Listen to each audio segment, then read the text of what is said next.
జిల్లా కమిటీ జిల్లా వ్యాప్తంగా ఉండే ప్రభుత్వ హాస్పిటల్ను సందర్శించడం అనేది జరుగుతుంది.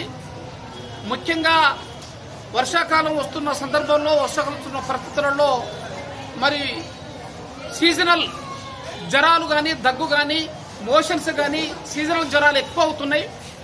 ఇవాళ పెద్దపల్లి జిల్లా కేంద్రంలో ఇవాళ ప్రభుత్వ హాస్పిటల్ కూడా మేము సందర్శించడం జరిగింది. రోజుకు 800 నుంచి 900 ఓపీ ఉంటుందనేది కూడా మాకు సూపరింటెండెంట్ గారు చెప్పారు.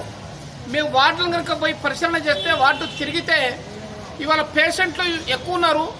బెడ్ లేకపోవడంతో మడత మంచాలను వేసి ఇవాళ వాళ్ళకు వైద్యాన్ని అందిస్తున్న పరిస్థితి ఉంది.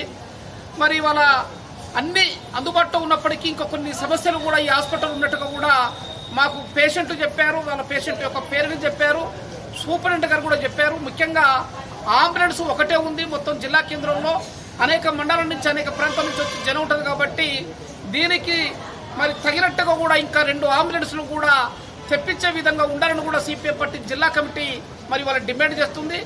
అంతేకాకుండా జిల్లా కేంద్రంలో ఇవాళ గుండె నిపుణులు కావచ్చు, లేకపోతే కిడ్నీకి సంబంధించి న్యూరో సర్జన్కి సంబంధించిన వాళ్ళు కూడా ఉండవలసిన అవసరం ఉంది. వాళ్ళను కూడా గవర్నమెంట్ కలెక్టర్ గారు చొరవ తీసుకొని, ఈ ప్రాంత శాసనసభ్యులు కూడా చొరవ తీసుకొని వాళ్ళను కూడా ఈ హాస్పిటల్కు రిక్రూట్మెంట్ చేయాలని కూడా సిపిఎం పార్టీ సందర్భంగా తెలియజేస్తుంది. దీనితో పాటు ఎంఆర్ఐ స్కాన్, సిటీ స్కాన్ కూడా ఇక్కడ లేదు. ఇది లేకపోవడంతో రెఫరల్ తోటి కరీంనగర్కు హైదరాబాద్ పోవాల్సిన పరిస్థితి ఏర్పడుతుంది. కాబట్టి ఇది జిల్లా సెంటర్, జిల్లా కేంద్రం, సూపర్ స్పెషాలిటీ హాస్పిటల్ కాకున్నప్పటికీ అది అవసరంగా మేము సిపిఎం పార్టీగా భావిస్తున్నాం.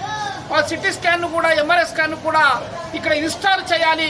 ప్రభుత్వం చొరవ తీసుకోవాలి, కలెక్టర్ గారు చొరవ తీసుకోవాలి, శాసనసభ్యులు కూడా చొరవ తీసుకోవాలని కూడా మేము సిపిఎం పార్టీ సందర్భంగా తెలియజేస్తున్నాం. ఇవాళ కొత్త బిల్డింగు మరి కన్స్ట్రక్షన్లో ఉంది.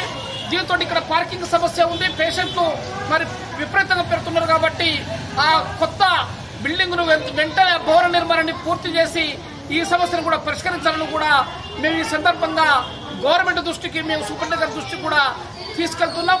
ఇక్కడ ఉండే ఇంకా మరి ఫుడ్లో నాణ్యత కూడా ఇంకా పెరగాల్సిన అవసరం ఉంది. ఇంకా ఇతర సమస్యలు ఏమన్నా కూడా వాటన్నింటిని కూడా మేము రాతపూర్వకంగా మేము కలెక్టర్ గారు కలిసి కలెక్టర్కు మెమోరాండం ఇచ్చి ఈ హాస్పిటల్ ఉండే సమస్యల పరిష్కారానికి కృషి చేయాలని సిపిఎం పార్టీ సందర్భంగా తెలియజేస్తూ ఉంది.